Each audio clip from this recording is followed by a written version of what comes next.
Incoterm CFR. El Incoterm CFR significa costo y flete. Este Incoterm se utiliza únicamente para transporte marítimo o fluvial. En CFR, el vendedor paga los costos necesarios para llevar la mercancía hasta el puerto de destino acordado. Sin embargo, el riesgo se transfiere al comprador una vez que la carga queda a bordo del buque en el puerto de origen. Esto significa que el vendedor paga el transporte marítimo, pero el comprador asume el riesgo durante el viaje. Inicio de la operación. Supongamos una venta internacional desde China hacia Chile bajo condición CFR Puerto de Valparaíso. El vendedor se encuentra en China y el comprador en Chile. La mercancía debe viajar desde la bodega del vendedor hasta la bodega final del comprador. Primera etapa: preparación de la mercancía. Todo comienza en la bodega del vendedor. El vendedor tiene la obligación de preparar la mercancía, embalarla correctamente para exportación internacional, etiquetar los productos, verificar pesos, cantidades y dimensiones. También debe emitir la documentación comercial necesaria. Los documentos principales son: factura comercial, lista de empaque, también llamada packing list, y certificados especiales si la mercancía lo requiere. Por ejemplo, certificado de origen, certificados sanitarios, certificados fitosanitarios o certificados de calidad. Todos estos documentos son responsabilidad del vendedor. Segunda etapa: transporte interno en origen. Después de preparar la carga, el vendedor debe coordinar el transporte terrestre desde su bodega hasta el puerto de salida. El vendedor paga camión, manipulación de carga, ingreso al terminal portuario y gastos logísticos internos en el país de origen. Durante toda esta etapa, el riesgo sigue siendo responsabilidad del vendedor. Tercera etapa: aduana de exportación. Cuando la mercancía llega al puerto de origen, comienza el proceso aduanero de exportación. Aquí también la responsabilidad es completamente del vendedor.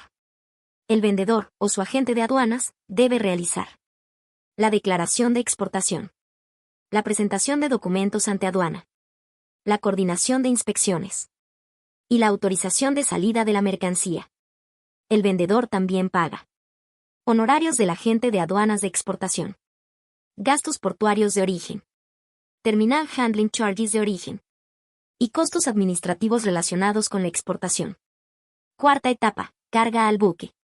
Una vez aprobada la exportación, la mercancía se carga al buque. El vendedor debe reservar el espacio marítimo, contratar el flete internacional, coordinar con la naviera y pagar la carga de la mercancía al barco. Aquí ocurre el punto más importante del Incoterm CFR. El riesgo cambia exactamente cuando la mercancía queda a bordo del buque en el puerto de origen. Desde ese momento, cualquier daño, pérdida o accidente durante el viaje marítimo será responsabilidad del comprador. Aunque el vendedor siga pagando el transporte marítimo, el riesgo ya pertenece al comprador. Quinta etapa: transporte marítimo internacional. Durante el trayecto marítimo, el vendedor continúa pagando el flete internacional hasta el puerto de destino acordado. Sin embargo, el comprador asume el riesgo de la carga durante todo el viaje. En CFR, el vendedor no tiene obligación de contratar seguro internacional.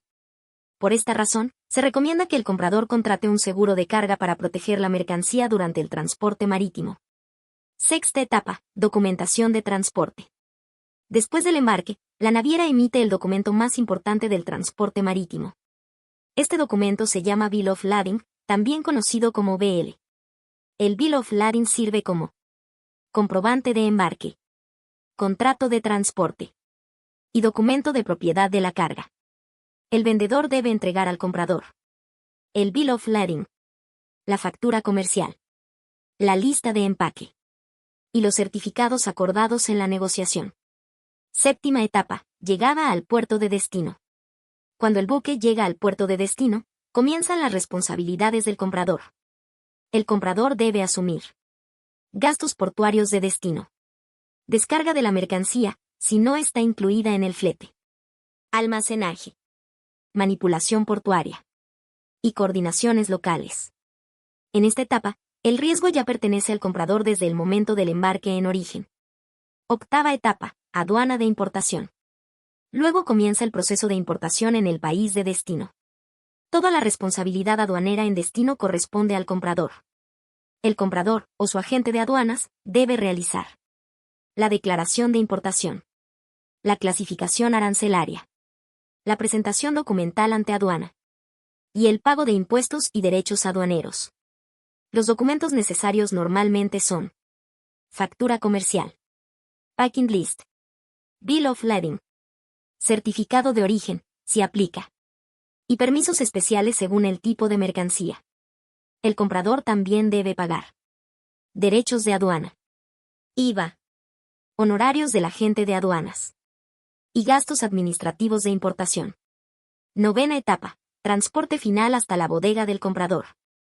Una vez liberada la carga por aduana, el comprador debe coordinar el retiro desde el puerto hasta su bodega final. El comprador paga transporte terrestre local, retiro portuario, seguro interno, si lo desea, y descarga final en su bodega. Con esto termina la operación CFR. Resumen final de responsabilidades. El vendedor se encarga de preparación de la mercancía, embalaje, documentación comercial, transporte interno en origen, aduana de exportación, carga al buque y pago del flete marítimo internacional. El comprador se encarga de asumir el riesgo desde que la carga queda a bordo del buque, contratar seguro si lo desea, pagar gastos en destino, realizar la importación, pagar impuestos y transportar la mercancía hasta su bodega final. Conclusión. El Incoterms CFR permite que el vendedor organice y pague el transporte marítimo internacional, mientras que el comprador asume el riesgo desde el embarque y controla todo el proceso de importación en destino. Es uno de los Incoterms más utilizados en comercio marítimo internacional y requiere una buena coordinación entre ambas partes para evitar costos adicionales, retrasos o problemas documentales. Por favor, suscríbete para seguir subiendo más videos.